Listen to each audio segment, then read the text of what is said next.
Hello friends, welcome back to my channel JSSC वाला। दोस्तों आज EPFO का एग्ज़ाम था। ठीक है, EPFO UPSC के द्वारा कंडक्ट करवाया जाता है। इसमें पेपर जो 2 शिफ्ट में एग्ज़ाम था, 10 से 12 था शायद, और 2 से 4 है शायद, पता नहीं एग्जैक्ट टाइमिंग। लेकिन पहला पेपर का हम आपको क्वेश्चन कराने वाले हैं। JSSC CGL का जो इंपॉर्टेंट लगा हमें, 2-4 मतलब 7-8 क्वेश्चन ऐसे हैं जो आपको करना चाहिए था। ठीक है, वो हम करवाने वाले हैं। ठीक है दोस्तों, GK GS का EPFO आज एग्जाम है और पूरा पेपर जिसे चाहिए तो टेलीग्राम JSSC वाले पर जुड़ जाएगा। पूरा पेपर हम भेज देंगे यहाँ पर। ठीक है, पहला शिफ्ट का, और दूसरा शिफ्ट में जो आएगा GK उसको वो भी हम रात को करवा देंगे। ठीक है, देखते हैं कौन कौन सा क्वेश्चन आया हुआ था आज, मतलब हुआ था EPFO एग्जाम का। तो टेलीग्राम जुड़ कर रहिएगा दोस्तों। JSSC वाला यूट्यूब टेलीग्राम चैनल है, इसका लिंक डिस्क्रिप्शन में डाल देंगे। ठीक है, ये सीजीएल के लिए काफ़ी इंपॉर्टेंट दोस्तों, देखते हैं। क्योंकि सीजीएल के लिए देखिए इस टाइप क्वेश्चन आ रहा है तो आपको जरूर इस टाइप का लेवल देख के जाना है। क्या पता सीजीएल एग्जाम में भी इस टाइप को देखने को मिल सकता है। ठीक है, चलिए EPFO एग्जाम का हम लोग क्वेश्चन देखने वाले हैं। हालांकि देखिए इंग्लिश में है तो कोई दिक्कत समझ में आ जाएगा। बाकी पूरा क्वेश्चन पेपर चाहिए दोस्तों तो फोटो देखिए, किस पूरा फोटो हम टेलीग्राम में डाल देंगे। ठीक है, फोटो ने भाई ने फोटो खींच के भेजा है। जो भी जितना आ रहा है मैं आप लोग तक शेयर करने लोग जा रहा है। ठीक है, हु एमंग द जो इंपॉर्टेंट वही हम लोग करेंगे। बाकी तो क्वेश्चन बहुत है। EPFO को सिलेबस कुछ अलग हट के था, लेकिन GK GS जो लग रहा है कि करवाना चाहिए आपको, वो हम करवाने जा रहे हैं। Who among the following was a companion of freedom fighter Rani Chennamma of Kittur are continued fight against the British against the Rani captured by the British 1824। आपको बस ये चीज़ याद रखना है, फाइट किसे अगेंस्ट किया था, against the British after the Rani capture. तो क्या नाम था? रेयाना इसका राइट, इसका ध्यान दीजिएगा, इसका आंसर ये हो जाएगा। और आपको ये याद रखना कि जो रानी चेन्नम्मा क्या नाम है, ये कौन सा स्टेट से बिलोंग करती है, तो याद रखें कर्नाटका। ये चीज़ आपको याद रखना। ठीक है, कहाँ से? कर्नाटका से, कर्नाटक राज्य से। ठीक है, ये चीज़ आपको ध्यान रखना है, वरना डीप में नहीं जाएगा, आपको पूछेगा। ठीक है, चलिए दूसरा क्वेश्चन क्या दिया, ये चीज़ आपको याद रखना है कि फर्स्ट इंडियन फैक्ट्री एक्ट, आपको याद रखना इंडियन फैक्ट्रीज एक्ट कब लाया गया था? ये 1881 में। कब लाया था? 1881 में। ये बोल रहा किसके लिए, मतलब किसके लिए मतलब था ये प्राइमरी देखा जाए तो इंडियन फैक्ट्री एक्ट 1881 में। ये कितना था? चाइल्ड लेबर से रिलेटेड। किससे था? ये चाइल्ड लेबर रिलेटेड था। हालांकि टेक्सटाइल मारे गलत है वैसे, जो लड़का जो मारा टेक्सटाइल मारा हुआ ये गलत है इसका। ठीक है, चाइल्ड लेबर इसका आंसर हो जाएगा। अच्छा, जब 1881 में गवर्नर कौन था बताइए? कौन था? रिपन था ना, तो लॉर्ड रिपन इसका गवर्नर राइट आंसर याद रखना। ठीक है, इसका डेट याद रखना, इंडियन फैक्ट्रीज एक्ट 1881 में लॉर्ड रिपन, तो इसका आंसर चाइल्ड लेबर हो जाएगा।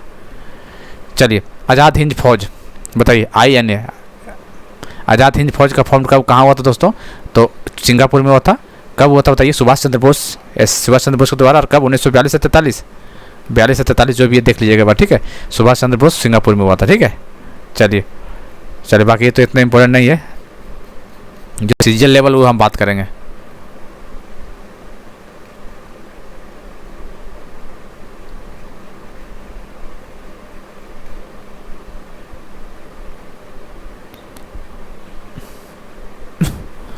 ये देख लेते हैं कहाँ पे है, ये डॉलर वाला है।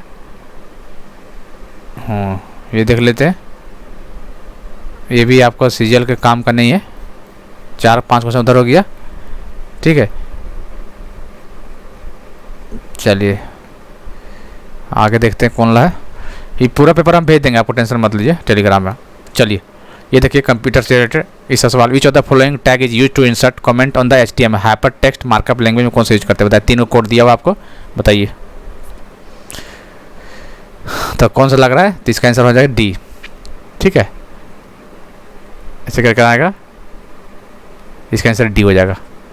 Which one among the following is, देखिए UPSC होता है दोस्तों, लेवल देख रहे हैं थोड़ा किस तरह हट के पूछता है। So which one of the following is use to create an email hyperlink to web page? कैसे? Mail to mail to dash mail, बताइए कौन सा सही होगा? तो इसका आंसर D हो जाएगा। इस आप क्वेश्चन देख के जाइएगा एक बार। ठीक है, चलिए ये स्पूल का मतलब पूछा हुआ यहाँ पे। ठीक है, बफर मेमोरी एरिया, स्पूल का क्या था? Simultaneous peripheral operation online. आप लोग देखिए JSSC का जब किए होंगे आप लोग मैथ का क्वेश्चन, JSSC जो हम करवाए थे 15 सेट, उसमें देखेंगे आप लोग कम्युलेटिव लॉग मतलब विनिमय नियम, एसोसिएटिव लॉ, डिस्ट्रीब्यूटिव लॉ, ये सब क्वेश्चन आया हुआ था। ठीक है, तो आप लोग हम बार बार इसलिए बोलते हैं ये सब JSSC के प्रीवियस पे जरूर देख के जाइए। इस तरह के क्वेश्चन आ गया, देखिए यहाँ पर भी आया हुआ है और ये आपको करना है दोस्तों। तीनों भी बताने वाले क्या, देखिए कौन सा क्या बोला, कौन सही नहीं है, कम्युलेटिव लॉ कौन सही नहीं है। देखिए A+B B+A ये सही है, A+B B+A सही है। ठीक है, और एक गुना सही है, इसका मतलब ये नहीं है। तो याद रखना दोस्तों, अभी हम यहाँ क्लियर बता ही देते हैं एक बार, तीनों बताते हैं। ठीक, ताकि वो रिविजन हो जाए यहाँ पे। चलिए कम्युलेटिव COMMU कम्युटेटिव लॉ। ठीक है, इसको क्या बोलते हैं हिंदी में?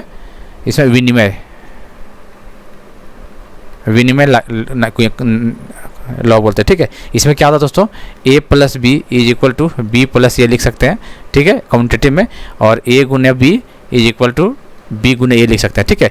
तो कम्यूटेटिव लॉ किसके लिए होता है वैल्यू दोस्तों, प्लस के लिए, एडिशन के लिए होता है, और मल्टीप्लिकेशन याद रखना, ठीक है। माइनस के लिए नहीं, इसलिए आंसर देखिए यहाँ पे जो लड़का ट्रिक पता होगा, माइनस में है, देखिए प्लस माइनस है, इंटू है, प्लस है, इंटू है, तो तीनों सही, लेकिन माइनस में नहीं होता, याद रखिए। मल्टीप्लिकेशन और डिवीजन नहीं होगा, याद रखना, ठीक है। मल्टीप्लिकेशन और डिवीजन नहीं होगा, ये चीज़ याद रखना आपको, ठीक है। ये हो गया आपका कौन सा, कम्यूटेटिव लॉ हो गया। कहाँ गया पेज,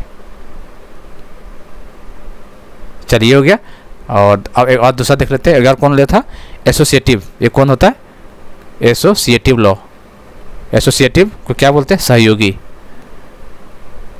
इसको क्या होता है, एसोसिएटिव में क्या होता है बताइए, क्या होता है बताइए। ए एसोसिएट हो जाता है, ए प्लस बी प्लस सी है ना, तो इसको कैसे लिख सकते हैं बताइए।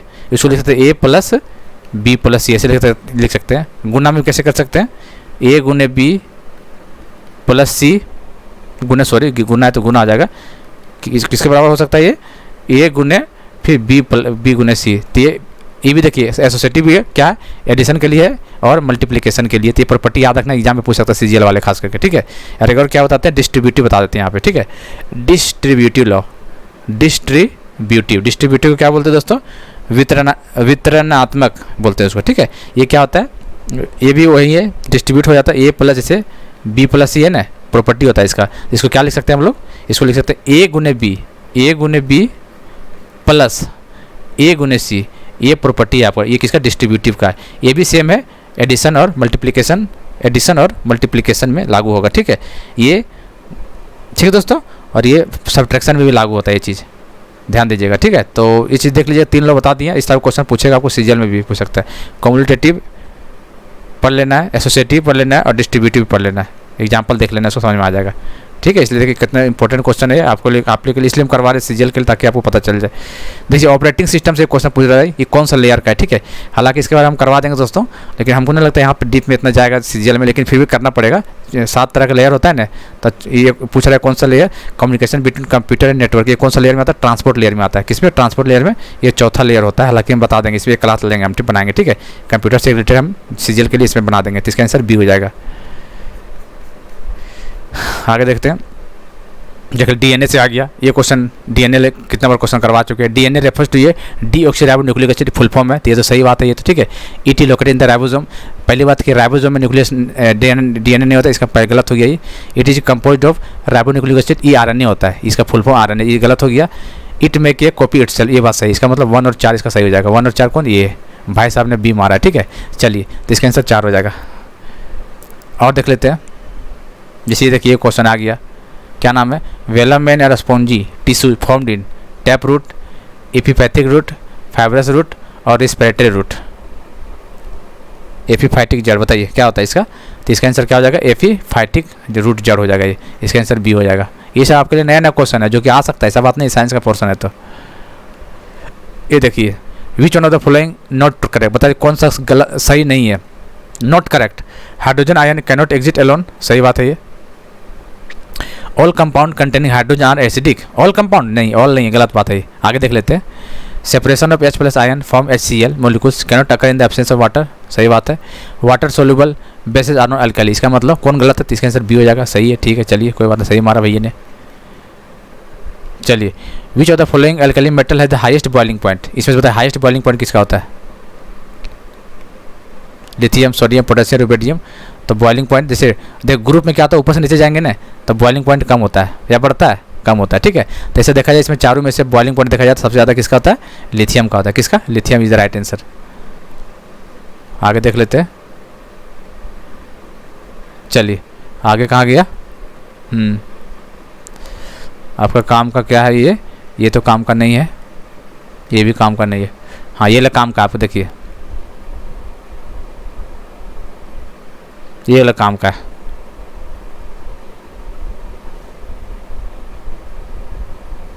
चलिए, ये following statement with refers to the Atal Vayu Abhyuday योजना, अटल वायु अभ्युदय योजना 2022 में लागू किया गया था इसको, ठीक है।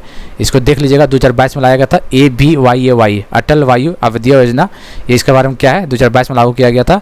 और fulfil basic needs of distribute senior citizen के लिए हेल्थ, स्वास्थ्य देखना, खान पान बढ़िया से करना, बूढ़े लोगों के लिए ये लाया गया था, ठीक है। तो fulfil basic needs of distribute elderly, मतलब बुजुर्ग के लिए, तो ये बात सही है, ठीक है, ये सही है। और built and strengthening intergenerational relationship through the regional research and training centre, ये तो नहीं होना चाहिए।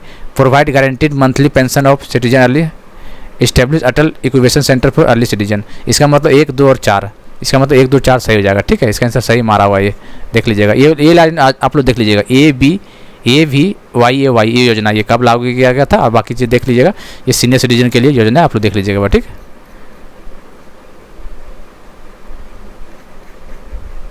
चलिए एक यहाँ बताने वाले हैं, ये क्वेश्चन, ये भी इंपॉर्टेंट आपके लिए, ठीक है। ये वाला RTGS, देखिए RTGS NEFT आपको 4 चीज़ बताने वाला, हालांकि ऑप्शन का देखा जाए तो क्या है ये क्या है, RTGS and NEFT payment system around by NPCI, ये बात सही है, दोनों सही है। National payment corporation of India is an entity promoted by bank, सही, इसका आंसर फर्स्ट हो जाएगा। चलिए हम यहाँ पे बताने वाले हैं आपको 4 चीज़ बताने वाले, ठीक है। एक होता है NEFT का फुल फॉर्म पूछ सकता है, क्या होता है, नेशनल इलेक्ट्रॉनिक फंड ट्रांसफ़र, ये NEFT का फुल फॉर्म है। इसको लाया कब गया था दोस्तों, इसमें लाया गया था 2005 में। कब लाया गया था, 2005 में, याद रखिएगा, ठीक है, 2005 में। इसमें मिनिमम ट्रांसफ़र 1 रुपया हो सकता है, मिनिमम इतना है, और मैक्सिमम अनलिमिटेड हो सकता है, ये याद रखना, 1 रुपया मिनिमम है, मैक्सिमम अनलिमिटेड होता है NEFT। और एक होता है RTGS क्या होता है, रियल टाइम ग्रॉस सेटलमेंट। क्या फुल फॉर्म याद रख लीजिए, इसलिए बता रहे हैं, रियल टाइम ग्रॉस सेटलमेंट। ये कब लाया गया था, 2004 में। कब लाया गया था, इसका ईयर आपको याद रखना है दोस्तों, और इसका डेट याद रखना है, और ईयर और फुल फॉर्म इसका याद रखना है, ठीक है। RTGS 2004 में लाया गया था, ठीक है। इसमें मिनिमम 2 लाख का हो सकता है शेयरिंग ट्रांसफर हो जाता है, ठीक है। NEFT में मिनिमम 1 रुपया हो सकता है, इसमें 2 लाख हो सकता है। इसको 2005 में, इसको 2004 में। इसका full form national electronic fund transfer, इसका full form real time gross settlement, ठीक है। और क्या, और 11 बताने वाले इसमें आपको IMPS, 11 होता है IMPS, ये भी है CC रिलेटेड। ये क्या होता है, इमीडिएट पेमेंट सर्विस, क्या होता है, इमीडिएट पेमेंट सर्विस होता है। ये कब लाया गया, ये लाया गया आपको 2010 में। ये कब, 2010 में लाया गया, ठीक है।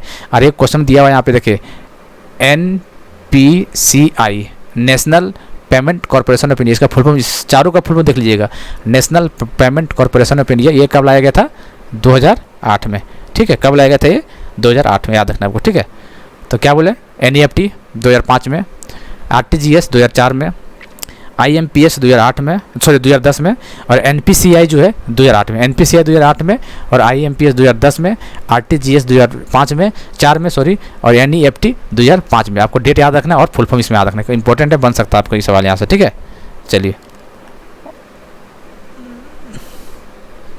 और बाकी इसमें कुछ नहीं, इसे तो आपका सिलेबस में नहीं सब, ठीक है।